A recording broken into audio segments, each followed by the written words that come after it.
¿Hablas español? Sprichst du Deutsch? Kann du Norsk? If you've heard that sound from Babbel before, I bet you do. Babbel is the science-backed language learning app that actually works. With quick 10-minute lessons handcrafted by over 200 language experts, Babbel gets you on your way to speaking a new language in just a few weeks. With over 16 million subscriptions sold and a 20-day money-back guarantee, just start speaking another language with Babbel. Right now, up to 55% off your Babbel subscription at babbel.com/Spotify podcast. Spelled BABBEL.com/Spotify podcast. Rules and restrictions may apply.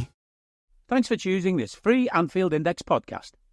If you'd prefer to listen to this or any of our other shows without adverts, then now's the time to check out Anfield Index Pro. With AI Pro, you can supercharge your entire listening experience.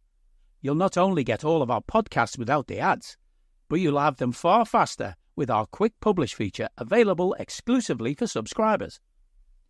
AI Pro also puts you in the heart of our sound studio, with an option to listen to many of our shows live and interact with the podcasters in real time as the shows are recording. Upgrading couldn't be easier. AI Pro is available on all popular podcast platforms. Just head on over to AnfieldIndexPro.com and get started today. Hello and welcome to Post-Match Raw. I am your cup host, Guy Drinkel. Thank you for listening. Goodbye.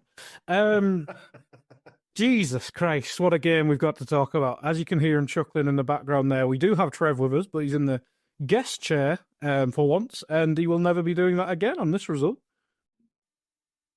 You know what, man? I don't even know what to make of that. I just feel like I had my time stolen. But as ever with this show, part of the joy of it is actually working through the emotions, whatever they are. I've still to decide, to be honest. Oh, there won't be positive. No. That's the first thing I'm saying. Yeah, speaking of Mr. Positivity, is Mr. Dave Hendrick. I got both the Irish lads to do a cup game, and this is what we serve up. This is not great. How you doing? How you doing other than the performance, Dave? See, this is it. I thought I was maybe missing out on something by not doing these cup games, but here I am in the middle of Ireland being in a national weather emergency because it's a bit cold, and this is the shit that we have to watch. Yeah, not ideal, but look, could be worse. It could have been a game that was really important. Listen, I don't know, but I was in the middle of a very important cultural debate about lads wearing shorts and lads wearing lagging jackets as coats with shorts. And, you know, I feel like that deserves some of our time. You know, that's where my energies were directed today. And then we get distracted by, like you, Dave, I was hoping this is just going to be a bit of crack, you know? Yeah. And quite frankly, I feel like my time has not only been robbed, but then beaten afterwards. Because I don't even know what that was. Like, it's not even a game. It's a half. It's a deplorable half in many ways. But also, you know, there's irritating things around it. I don't want to see Ibu coming onto the park for fuck's sake. Then I don't want to see him struggling a little bit when he does. I don't want to see Tsimikas getting kicked up in the air when he's like an alternative to a situation that we have. So many things there that I think, even Dave, I'll be honest with you, and I don't know what you think about this as well, Guy. I just thought we went too strong as well. I mean, the respect for this competition is admirable in some ways, and I've heard you argue, look, it's kind of our domestic cup. Let's go. When you're in a semi, let's go and get it. But like, if you're going to put in that lackluster of a display with so many of your first teamers, like, what's the fucking point, really? Yeah, I thought exactly the same. Like, if you're going strong, you're going strong for a reason. So you're expecting the lads to turn up, and especially coming off a very lackluster performance at the weekend. You know, we had that really poor performance against United where we've played down to their level. Still think we should have won the game. Well, we played down to their level, and you were really hoping for a reaction tonight. And unfortunately, what we've gotten is that we're, 2 games into this calendar year, and Arne Slot has now lost as many games as he did in the entirety of last year.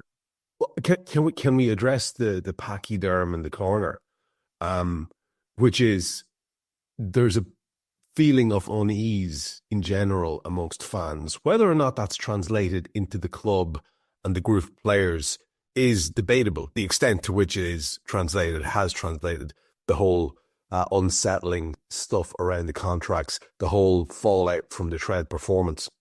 But we've got that very disappointing draw, followed by a disappointing first half, first leg defeat where there was nothing resembling Arne Slot's Liverpool really there. There was none of the urgency. They were playing at it a few times. And now we've got Forest up next in the league. I know we have Accrington Stanley, but quite frankly, he doesn't play all the children in that. I'm coming to find them because you need to shake. Because honestly, screw that cup at this stage. We've already had another injury tonight.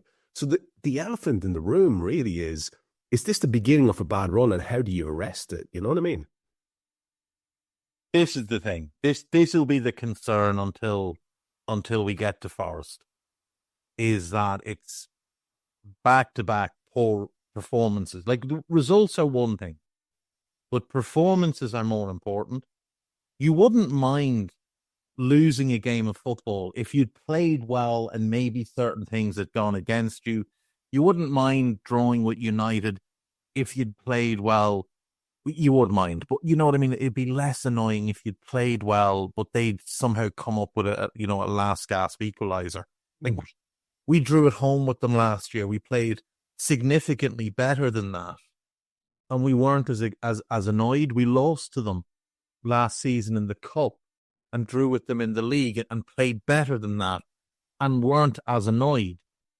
That game at the weekend really annoyed the piss out of all of us, and I think tonight is the same thing. We just haven't shown up. And, like you mentioned, we get another injury in defence. And we're at a situation here where we have a manager who's obviously new in the job. But when you look at our squad, there's two goalkeepers that he trusts, Ali and Queeving. Now, he might trust Yaros as well, but the third choice goalkeeper is kind of irrelevant. Let's say it's three goalkeepers. There's 8 defenders that he seems to trust. And one of them is a question mark, which is Quansah. We don't really know if he trusts him, but we know he seems to trust Trent and Bradley, Ibu, Virgil and Gomez, Robbo and Costas. In midfield, there's only 4 lads that he trusts. Alexis, Gravenberch, Szoboszlai and Jones. And up front, there's 5. And that's it. That's the whole squad as far as what he's willing to use. He's thrown Endo on tonight because he didn't want to put Ibu on when Quansah got hurt. But at the weekend, when we needed to bring on Endo, he wouldn't do it. So you're at a situation where the manager's making the squad, which wasn't huge to begin with, smaller, and yet we're trying to chase all these cups. And we're running players into the ground. Like, tonight in midfield, like, Curtis has had another poor game. Gravenberch was non-existent. And when we get to talking about their goal, go back and watch the United game, he looks like his legs have gone. Like, he's just played a bit too much football already this season. And we're only halfway through. And he looks like he's out of puff. So that's not good. When you're at such short numbers. This performance, you would hope, sparks a conversation within the club of, right, do we actually need to go and sort this now? Do we need to make an addition now? We all think we do. We all think we need 2, maybe even 3 in this window. But the club seem a little bit arrogant about it. And you would hope that maybe with the injury to Quansah, with back-to-back poor performances, and particularly poor performances from Gravenberch, who's started every game in the league, in the Champions League, that they look at it and think, we've got to get a body in. We've got to go and find somebody that can come in and eat up some minutes here. Yeah, he's either got to do that or he's got to start trusting some of the youngsters. I mean, it's a stupid position to be in, but you look at that Spurs team that played, they're trusting Bergvall. They've used youngsters in the Europa League all season. Like, even if it's just for sheer numbers, there has to be some change in there. And we don't even need to really use youngsters, as you said. We can just throw in Endo for Accrington Stanley. We can trust Harvey Elliott, who may not be the best fitting player for Arne Slot, but we know if he has experience. He's got up for 100 games under his belt. Well, about 150 all in. Tyler Morton has about 80 games, 90 games under his belt, all in. Like, these lads have played football before. They know what they're doing. You can give them an opportunity and see if they can earn your trust, you know? Thing is Harvey Elliott as a number 10 going to do worse than Curtis Jones in these last 2 games? No, I think the issue with Harvey is not so much Harvey. It's the knock-on effect of Alexis is a smaller player who's not the most explosive athlete in the world, and Gravenberch is not a defensive midfielder. Mm-hmm. So you become a very soft, slow midfield if that's your 3. I think that's why Curtis is playing over Harvey. I'd agree, but if Jones is going to be that sloppy especially first half, the way Jones was playing, I'd rather a spark from Elliott than the potential physicality, even if it's just to do something. Like, not the fact that he doesn't even come on anymore. I mean, you've always been skeptical of Harvey's long-term future, but it doesn't look promising for him unless the injury was worse than first thought. But it's a very weird situation. But we'll talk about the first team as we usually do anyway. I'll go through ours quickly. Alisson, Bradley, Kwanzaa, Van Dijk, Tsimikas, Gravenberch, McAllister, Jones, Salah, Gakpo, Jota. I mean, Trev, you mentioned going slightly weaker there. Would you have been starting with a Harvey Elliott and Endo in midfield? Would you have been, I don't know, looking for another youngster at centre back to give Van Dijk a break in centre in defence, or what more rotation were you looking for? I think I've been somewhat radicalised by the opinions of Simon Brundish on Twitter about whether or not to take these particular games and cups seriously, and several other people have very much the same opinion. I've always been, you get to a semi-final, you at least make a serious effort to win it. But part of me would have been, I think, slightly giddy with excitement if there had been, a team out there tonight with no Virgil, for example. It would have been just a nice statement of, well, see you, Trev. I know the way you prioritise the league and the Champions League. We do too. Yeah. And there's just something about it that sticks in my fucking craw a little bit, because I've gotten borderline zero crack out of the cup wins that we had in the Klopp era. Borderline zero crack. And it's not because I don't enjoy it in the day and I'm being a miserable bastard. Of course, that's not the case. But they mean nothing to me, because this iteration of Liverpool should be in the shout for the big cups. So why we are risking players when we have a thin squad, as outlined pretty perfectly by Dave a few minutes ago, when we have a situation where we are not even forget about recruitment. Already the local yokels have been briefed that Liverpool will be quiet in this window. Already Arne Slot's putting out party line that we heard Jurgen have to fucking put out under FSG year after year about how he's happy with the squad, and he wouldn't have gone into the season saying he was happy with the squad. It's a bit weird if he's not happy with the squad now. We've heard all this shit before. So not only are we not going to strengthen, but we can't even get the fucking players we have tied down into deals. So I'm sorry, but when you have a league and a Champions League, which are there for the having, with a bunch of very talented footballers, and all they need is a little bit of support and a little bit of addition and a little bit of cajoling by way of, hey, you're worth it. Here's your money. Hey, look what we got for you, lads. Look at this shiny thing. And I don't mean AI deep fake Chiesa, because that's a fucking disaster. I mean someone good, someone who's ready to come into the first team now and help. So I see that team going out tonight, and all I think is, for fuck's sake, someone's going to get injured. And guess what, guy? Well, happy news. Kwanzaa actually was just ill rather than injured by the sounds of it, according to Arnie Slot. So Okay. Is that the one positive for tonight? That is good. That is genuinely good. I'll take Genuinely that. good news, yeah. No, it's genuinely good news. Because he was actually having a decent game as well. He one little ropey moment, but he was actually having a decent game as well until I assume it's the same bug that Szoboszlai has at the moment. So, but like, you've listed that bench there, Guy, and that's a strong bench that we have tonight. And I'm like Trev, like a lot of it is Brundish with his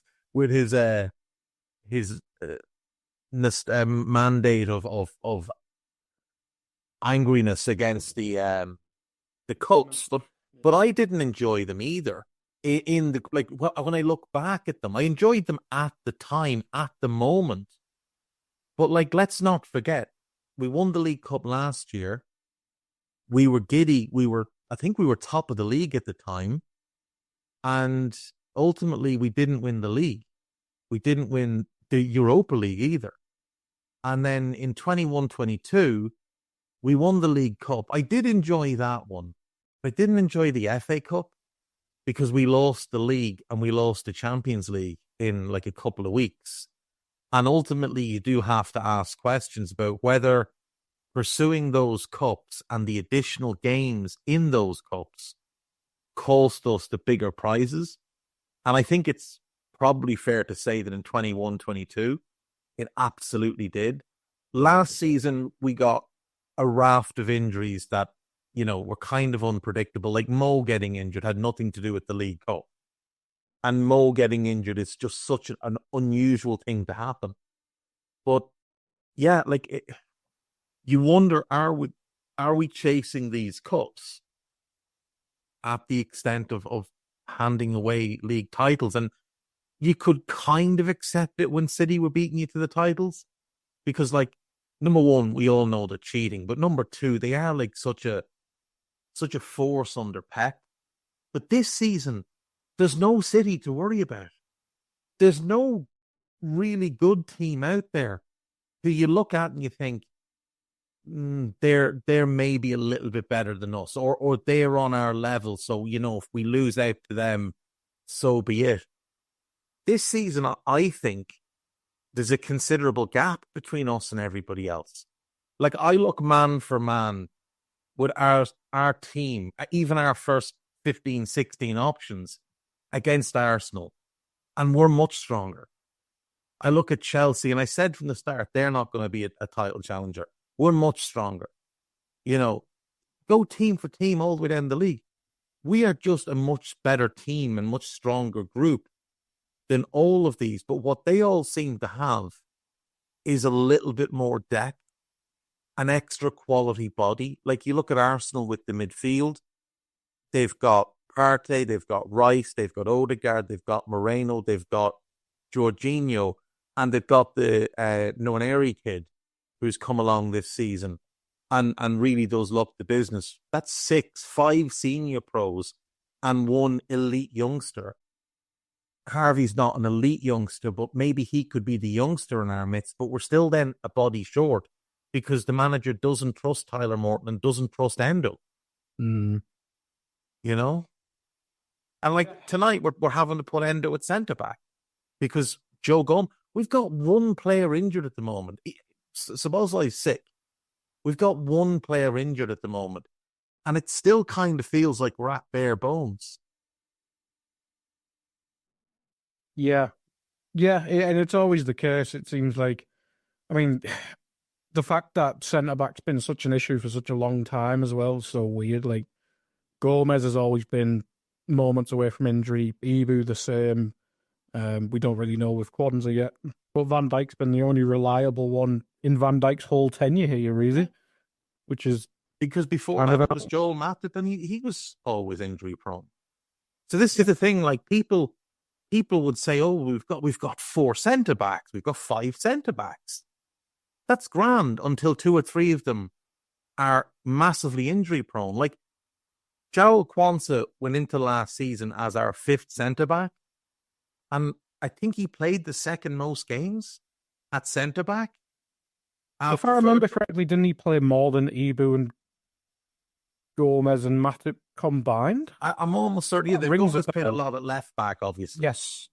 But, still, the 5th choice centre-back is playing the second most games. That tells you've got an issue. Yeah. If you've got, as brilliant as Ibu is, and I wouldn't swap him for anybody, but if you've got a starting centre-back who's as injury-prone as him, none of your backups can be injury-prone players. If we've got Ibu as a starter, I'm sorry to say it, but Joe Gomez needs to be moved on.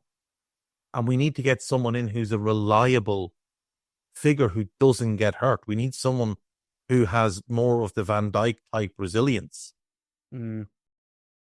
This just in, hot off the bench press. Planet Fitness has added new strength equipment. Save $28 or more when you join today, and you can be one of the first to try it out. We're raising the bar with new benches, and our new Hack Squat will have you actually looking forward to leg day. Plus, we're still repping all of the best-in-class equipment we've always had, with most clubs open 24 hours, so you can work out your way on your time. So let's do this. Join Planet Fitness today and save $28 or more. Just $1 down, $15 a month, cancel anytime. Deal ends January 10th. See Home Club for details.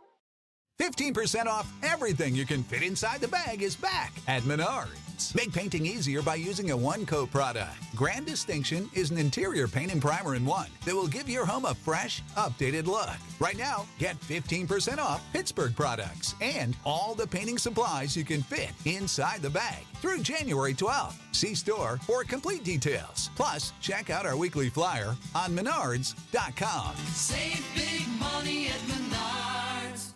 Zaxby's Sensation Salad is so much more than a plain old salad. It's a salad, which begs the question, at what point does a salad stop being a salad and become a salad? Is it when you add Zaxby's fried chicken to it? Crunchy wontons? Asian slaw? Citrus vinaigrette? Teriyaki glaze? Sweet and spicy sauce? Or is it when you top it all with a handmade perfectly fried egg roll? Without a doubt, the egg roll. The Sensation Salad, only at Zaxby's. I don't need a VPN. I've got nothing to hide. Ha. This is what I used to tell myself before I hooked up with LibertyShield.com.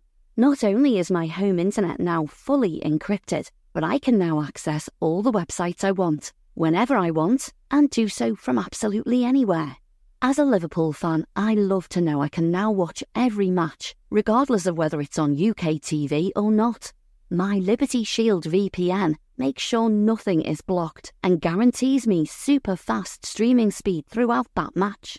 You can get connected right now with their software package, which includes a 48-hour no-obligation free trial and instant access to their apps for Apple, Android, Fire TV, PC, Mac and Android TV. Or go a step further like I have and get one of their pre-configured VPN routers. These small but powerful devices allow you to easily connect every device in your home to VPN, making it the perfect solution for smart TVs, Mac boxes, and games consoles. Visit LibertyShield.com today and use coupon code AIVPN25 to get 25% off at checkout. Yeah. Let's get into the game then. I mean, the only thing to take away from Spurs' starting 11 is that they spawned a goalkeeper, and we should have all known the game was going to be awful as soon as that happened. Because, well, we know our curse. We made so many careers back in the day. I mean, Trev, there's a lot of general notes I've got here. Most of it is just general sloppiness. And it's by both teams as well, but more so from our point of view. I mean, the 3rd minute, Tsimikas plays a stupid square ball that Van Dijk ends up recovering, kind of. Midfield loses the ball. We just keep messing about with it. Leads to a corner. That's the Dragusin chance where Alisson makes a decent save. It was an awful corner that just ended up on the edge of the box that ended up at Dragusin's feet. I mean, that's the first 5 minutes, Trev. And then the game's dead because Bentancur's, we don't know yet, but he looks like he's knocked himself out or he's got a neck injury or a head injury. That's kind of all we can assume. But, I mean, 5 minutes in, the game's been awful, but then it pauses for about 10 to 15 minutes. Yeah, I think there was, I think it ended up being 11 minutes that was added on. It was around about that, maybe 11 or 12, while Bentancur, whatever happened to the poor bastard, the shots I've seen are kind of indecisive, but to me it looks like he caught his head as he was diving low and sort of very much wrenched his neck. Yeah. And I think you're looking at something that's very, very serious there, because the Sky panel afterwards were talking about how he was still... At halftime, they were going out of their way to say that they had no update. And that was weird because it was a long time afterwards, you know, in general terms. And then at full time, the update was that the doctors were still in there with him. in the dressing room, whatever that means, because what about the rest of the team is coming in? Where are they? So it just seemed a bit weird. And I'd just be worried for the kid because it looked bad, and the reaction. Who was it that came running to him? Was it Porro? I think Porro came from the right hand side, and he saw straight away. Just came busting over. It didn't look good at all, and you were just like, "Oh God, love him." So yeah, that obviously has a massively unsettling effect on a game. Anyway, if you've ever played in a game where someone's been badly injured, it kind of sickens you to your core. And I think an awful lot of people kind of felt the severity of that. I'm hoping that he's going to be all right. Maybe before the show's over, we'll hear something good. So just quickly. So yeah, I heard that from this. I saw the clip of the Sky commentator saying that after the game. But Miguel Delaney tweeted out at about half time, Bentancur is conscious and talking and has gone to hospital for further checks. What are they talking about? That this is what I thought was really weird. This is the thing. Yeah. That's the thing, though. Like, were they giving out different messages? Well, you know what was. There's a clip of it where before the corner is taken, he's standing up against Conor Bradley, and it genuinely looks, his eyes look completely glazed, and it kind of looks like Bradley's almost holding him up. Right. So as if whether he got, I don't know, he got a bang in the head or what, but he looked out of it even before the corner was taken. And then, like you said, as he runs to it, it's a little bit of an awkward running motion. And then he just seems to almost face plant into the ground. Yeah, and there's some sort of weird ragdoll motion where you go, oh, fuck, what happened there? It didn't look good at all. It was just, it's hard to watch. Even the blurred sort of distance shot I had, it's hard to watch. You think, if he's caught his head and literally rolled forward, there could be shocking damage there to the kid. So hopefully it's not as bad as it looks. But, you know, to get to your point, Guy, it does very much flatten the game.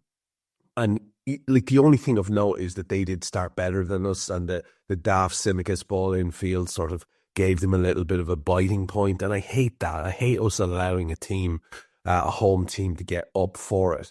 And, you know, when we came out the far end of that, then another notable thing was that during the whole time Bentancur was down, Mo and Son were having the time of their lives. Big old chat they were having, you know, the old hands up to the mouth, whatever the boys to be talking about. I thought that was quite interesting. But they bring on Johnson then for Bentancur on 15 minutes after whatever it was, 10 minutes, 11 minutes break. And it just felt as if no one really got a hold of it after that.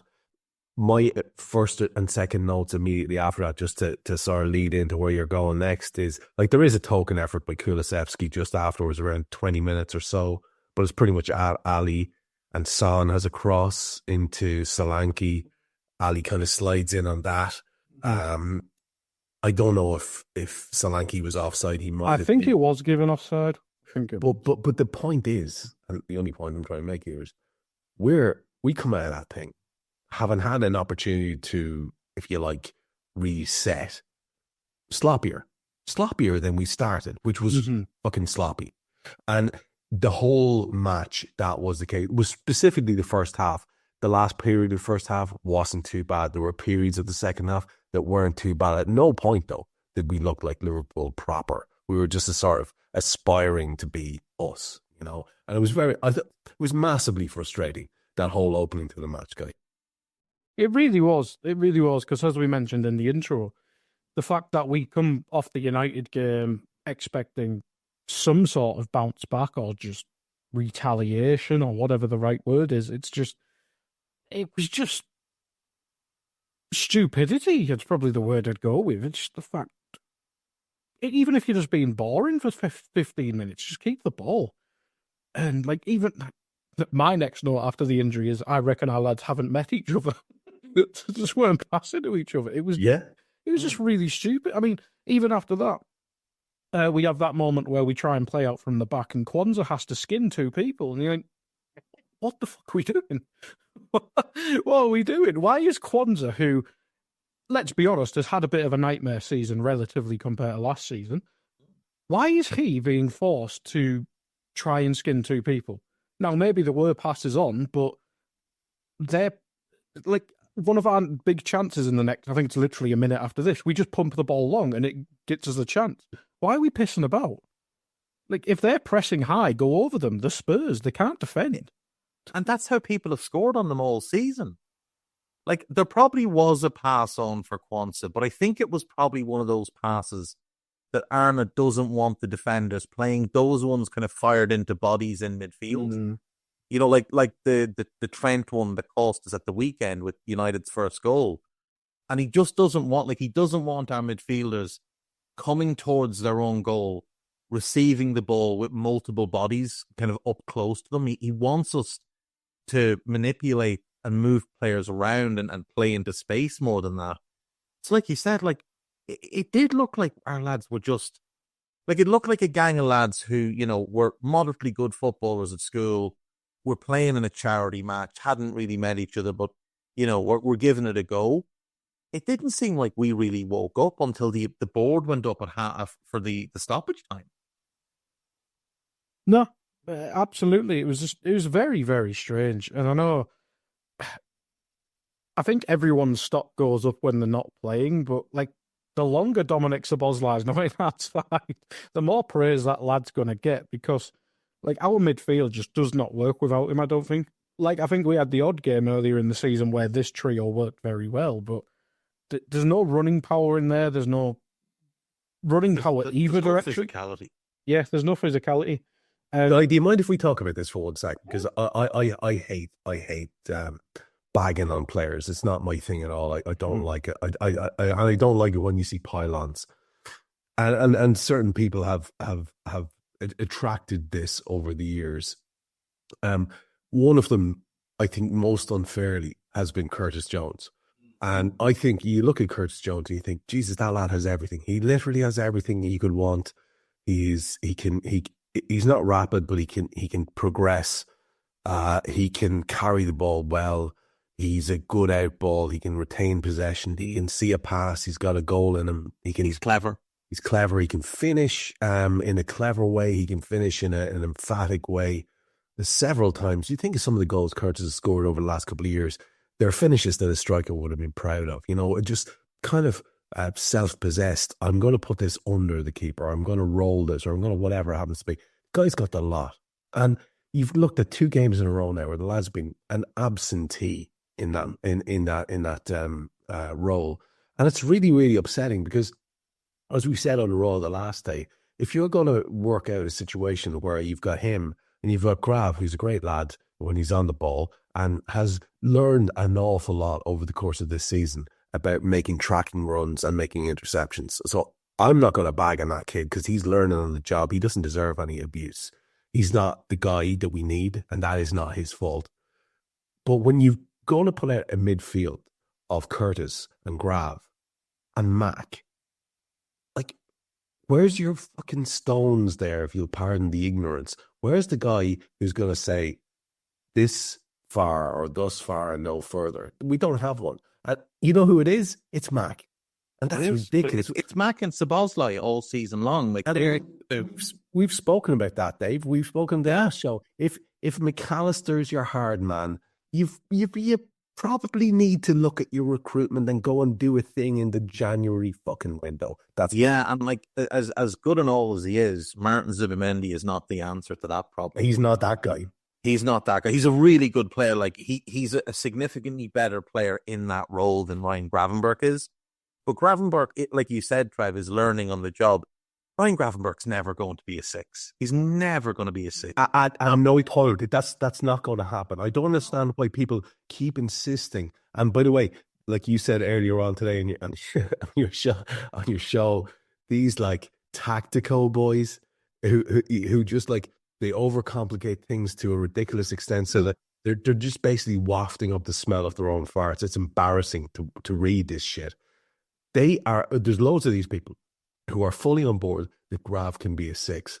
He can't. No, he can't. He's not good enough as a passer of the football from that position, and he's just and he's miles short defensively. Let's say he pulls up and he develops his passing range. Let's say he really gets into a wonderful spot where he's great at intercepting passing lanes. He's fantastic at reading runs, and he keeps doing these brilliant things that he's learned to do, which is tracking runners and making last-ditch interceptions. Say he keeps going with that. He's still not a 6. A 6 is a natural thing. You know it when you see it, because they're not only just capable of doing all the things you mentioned, but they can also be a hardy little bastard when you need to be. We don't have any of that in our team. Curtis is not that guy. Come on. No, this thing, like Gravenberch is not snide enough. No. To play that role. And if you want an example, just go and watch the penalty that Southampton get and just watch him when Tyler Dibbling picks the ball up. Like a defensive midfielder just grabs Dibbling, just grabs the hold of him and pulls him, takes the yellow card, fair enough. Gravenberch doesn't do that. He doesn't make those type of fouls. And that's an innate thing that you're not going to teach the lad to do. Like, he's also... He's never going to be a naturally forceful player in a tackle.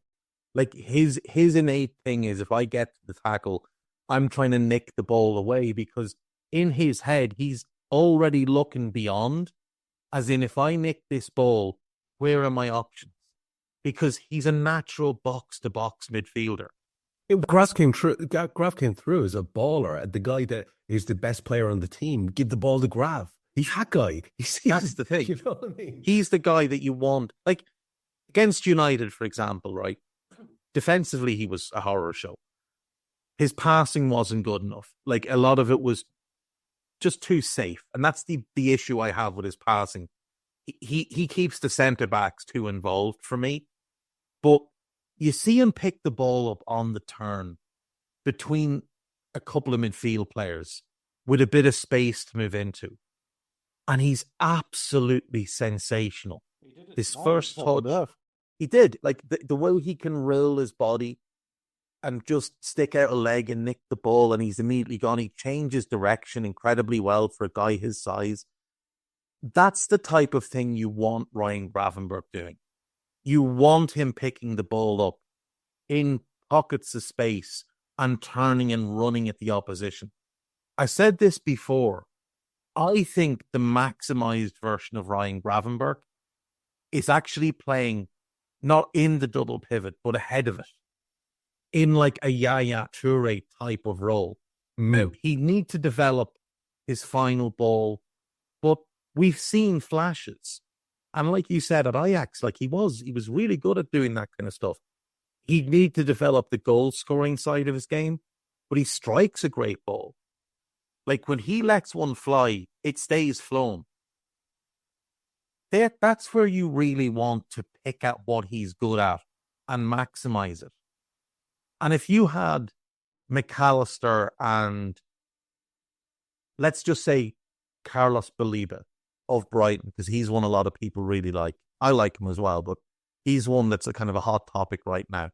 If they were your double pivot and they were providing the base and they were the ones running the game for you, and Gravenberch was just able to drop into little pockets, drop in next to them if need be, get that ball and get going, then you start to get the cheat code aspect of Ryan Gravenberch without then overburdening him with mass amounts of defensive work. And if we had a situation where we had Baliba, McAllister and Jones, who I think at this point is probably better in the double pivot than he is ahead, and then Gravenberch and Szoboszlai as your more 10 options, who you can use in the double pivot if you need to, I think that's the better version of this midfield. Like, I'd actually like to see us, the next time Szoboszlai is out, go Jones and McAllister with Gravenberch ahead and just see what it looks like.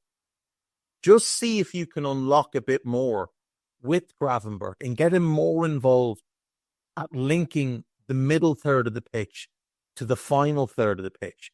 Because one of the things we've struggled with this year is central progression. It's been an issue since the start of the season. But one of the ways we've overcome it is with those Gravenberch carries.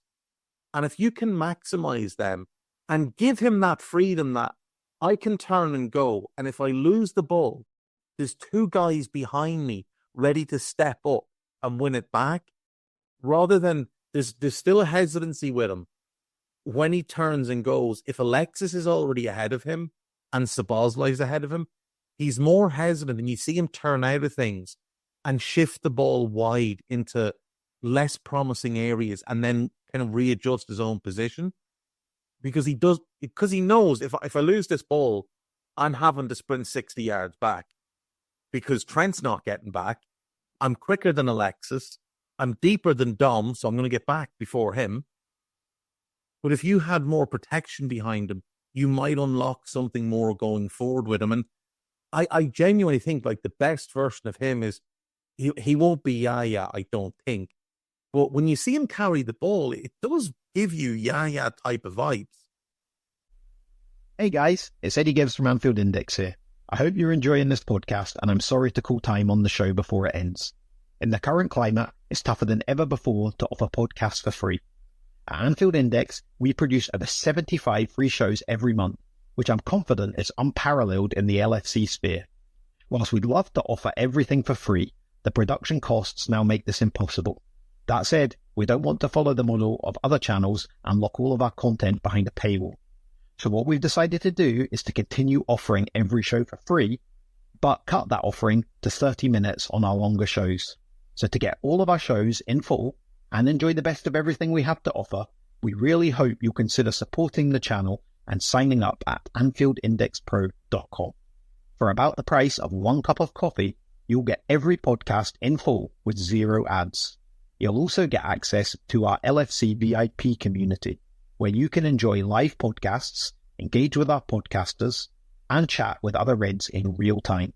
So that website again, AnfieldIndexPro.com. Join today. This podcast is part of the Sports Social Podcast Network.